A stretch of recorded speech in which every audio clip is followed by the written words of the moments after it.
Hoje vamos falar sobre duas bebidas que estão muito presentes no dia-a-dia de muita gente. O café e, como não podia deixar de ser, o vinho. Dois universos nos quais os sentidos são realmente postos à prova. Apesar de habitualmente terem momentos de consumo diferentes, a verdade é que têm mais semelhanças do que à partida se imagina.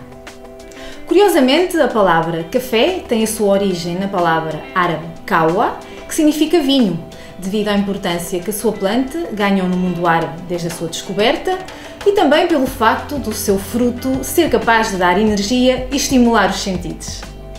Também, agronomicamente falando, tanto as uvas como os grãos de café têm a característica de serem frutos não climatéricos, ou seja, só conseguem completar a sua maturação se estiverem ligados à planta.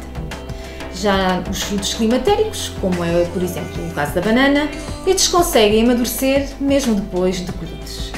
Café colhido verde irá permanecer verde, assim como as uvas que ainda não chegaram ao seu ponto ideal de maturação. Esta particularidade faz com que a colheita, em ambos os casos, só deva acontecer no momento certo, no auge de maturação dos frutos, que não acontece de maneira uniforme. Também a velocidade de maturação, em ambos os casos, vai depender da variedade em questão. A qualidade da fruta é fundamental para se ter um bom produto final, pelo que a seleção dos grãos de café, assim como dos cachos de uva, é essencial para se ter um bom café e um bom vinho. Relativamente aos locais de produção, aqui sim há algumas diferenças. De forma geral, o café prefere o clima tropical, por isso a sua produção concentra-se essencialmente entre os trópicos, em países como a Etiópia, o Brasil ou a Colômbia.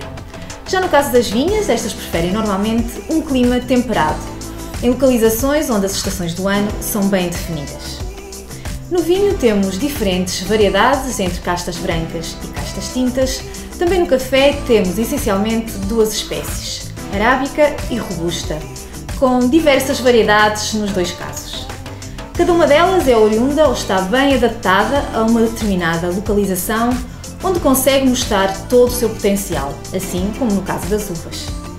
Desta forma, a origem, em ambos os casos, é essencial para determinar o produto final.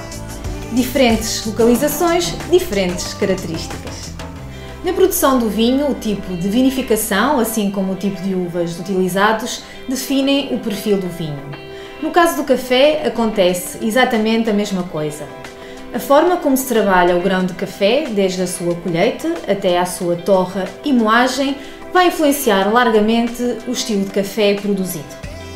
À semelhança do que acontece no vinho, também no mundo do café é habitual que o lote final seja um blend de diferentes variedades. No entanto, podemos ter as versões monovarietais em ambos os casos. A ideia de utilizar diferentes variedades é contar com a melhor característica de cada uma delas para que o lote final, para que o produto final seja mais rico, complexo e equilibrado. No momento de provar estas bebidas, voltamos uma vez mais a encontrar semelhanças. Assim como no vinho, também no café, existe, por exemplo, uma roda de aromas que ajuda a padronizar a sua análise. Se tivermos um café oriundo do Timor, que à partida tem um aroma rico, com notas achocolatadas e de especiarias, uma textura suave e um paladar adocicado, se fizermos um paralelismo com o vinho, este café poderia ser perfeitamente o Adega Maior Reserva do Comendador Tinto, que é um vinho com corpo, complexo, mas também suave e com um ligeiro toque de especiarias provenientes do seu estágio em barricas de madeira. Já no caso de um café oriundo, por exemplo, da Colômbia, que será à partida mais encorpado, mas será suave e também com um toque adocicado, poderemos também encontrar no seu aroma notas florais. Comparando com um vinho, este poderia ser perfeitamente um Adega Maior Touriga Franca, que é um vinho que apresenta um corpo firme, mas que também apresenta notas florais próprias da casta.